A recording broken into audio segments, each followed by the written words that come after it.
Hello, Google friends. Let's talk a little bit about Google Classroom again.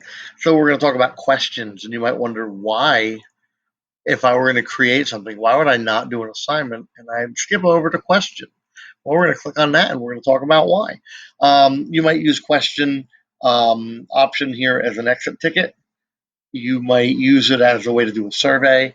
There's a lot of different reasons. You might want to just have a check of something later that night um, to make sure that they remembered something you taught them, and if they didn't, um, they'd have to look it up and reinforce what you talked about. There's lots of reasons to use questions.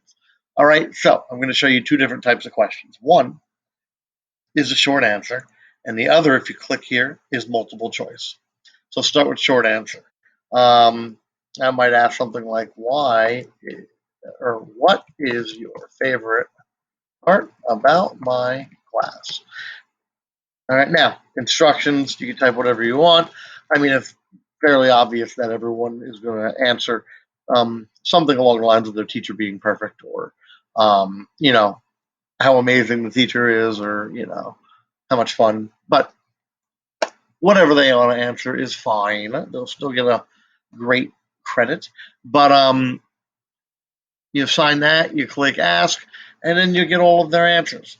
But to me, a more interesting one um, to learn about is multiple choice.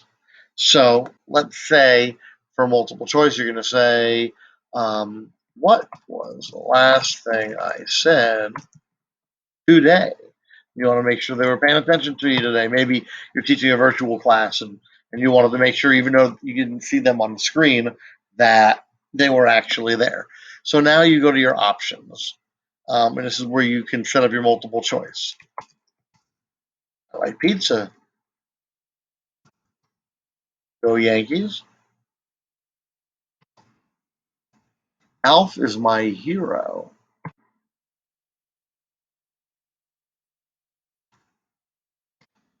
Have a nice day. Okay.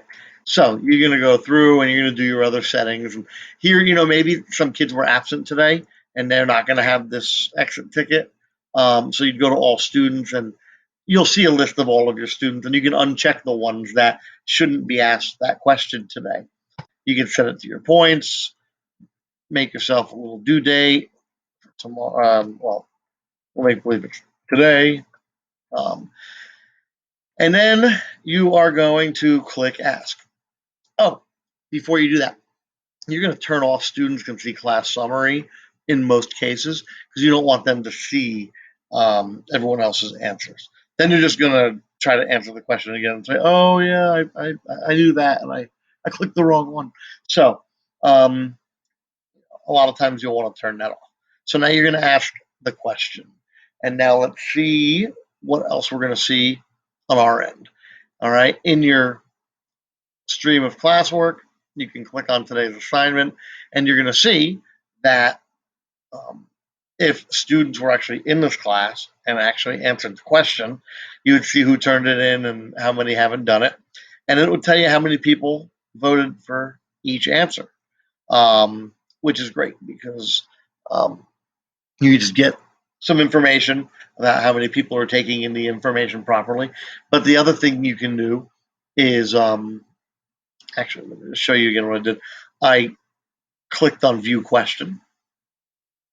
And now in this column here, if people were enrolled in my class, you would see a list of people and you would see their answers. And then you can write back to them. If they gave you a wrong answer, you can write back to them and explain how to get to the right answer or anything like that.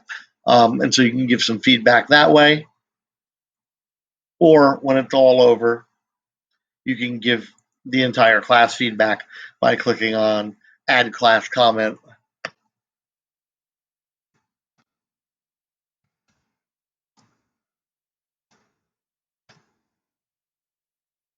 Who knows? Not in August, but I don't know. It's a strange year anyway. Okay, so anyway, that's how you use the questions, and I hope that you find that beneficial.